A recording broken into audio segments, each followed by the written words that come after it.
ఈరోజు నాకొక సీన్ కనిపించింది. అదేంటంటే మీకు సింపుల్‌గా ఎక్స్‌ప్లెయిన్ చేస్తాను. నేను రోడ్‌లో పోతున్నాను.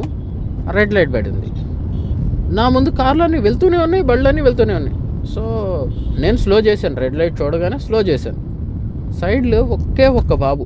మేబీ ఒక 10 ఇయర్స్, 15 ఇయర్స్ ఉండొచ్చు. స్కూల్ యూనిఫార్మ్ విత్ బ్యాగ్ ఉంది అనమాట. సో, అయితే అతను మరి ఎంతసేపటి నుండి ఎదురు చూస్తున్నాడో నాకు తెలీదు. సో, తర్వాత నేను కార్ ఆపాను. నా కార్‌ని క్రాస్ చేసుకుంటూ వెళ్ళాడు. ఒక స్మైల్ ఇచ్చేసాడు. ఆ స్మైల్‌లో నాకెలా అర్థమైందంటే థాంక్స్ అన్నట్టుగా అర్థమైందనమాట.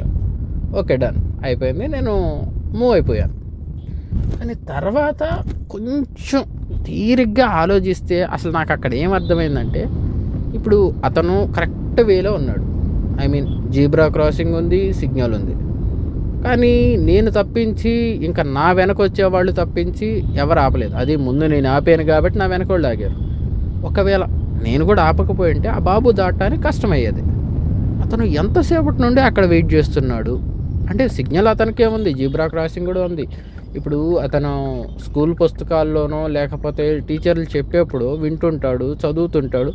రెడ్ సిగ్నల్ పడగానే ఆగాలి, జీబ్రా క్రాసింగ్లోనే రోడ్డు దాటాలి అని ఇలాంటివి మన టీచర్స్ చెప్తుంటారు. సో, వాళ్ళు చెప్పినప్పుడు ఇతను వింటాడు. అది మైండ్‌కి ఎక్కించుకుంటాడు. ఆ వయసులో ఎవరైనా మైండ్‌కి ఎక్కించుకుంటారు. కానీ రియాలిటీ రోడ్డు మీదకి వచ్చినప్పుడు మనం ఆపకుండా మనం అలానే వెళ్ళిపోతుంటే ఆ పిల్లాడి మైండ్‌లో ఫస్ట్ వచ్చే ఫీలింగ్ పాఠాలు వేస్టు, ఈ టీచర్ చెప్పేది వేస్ట్. సో, ఇవన్నీ జరిగేవి కావు.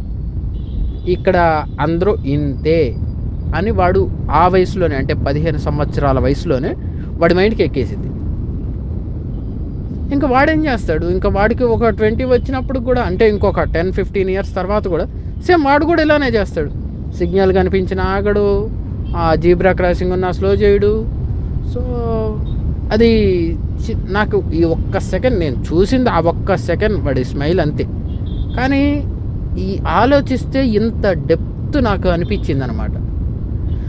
తప్పు వాడిదో మనదో తెలియట్లేదు. రెడ్ సిగ్నల్ ఉన్నా కానీ వాకింగ్కి వెళ్ళే వాళ్ళని డిస్టర్బ్ చేసుకుంటూ వెళ్తున్నాం. అది తప్పు మనదో వాళ్ళదో తెలియదు. కానీ నేను ఆలోచించిన పాయింట్ అయితే ఇది. వాడికి ఇప్పుడు 15 సంవత్సరాలు. వాడు పుస్తకాల్లో ఉన్నవి అండ్ టీచర్లు చెప్పేవి నిజం కావు అని మనమే నిరూపిస్తున్నామేమో అని ఒక్క సెకండ్ నాకు అనిపించింది. ఈరోజు నాకు ఒక సీన్ కనిపించింది. అదేంటంటే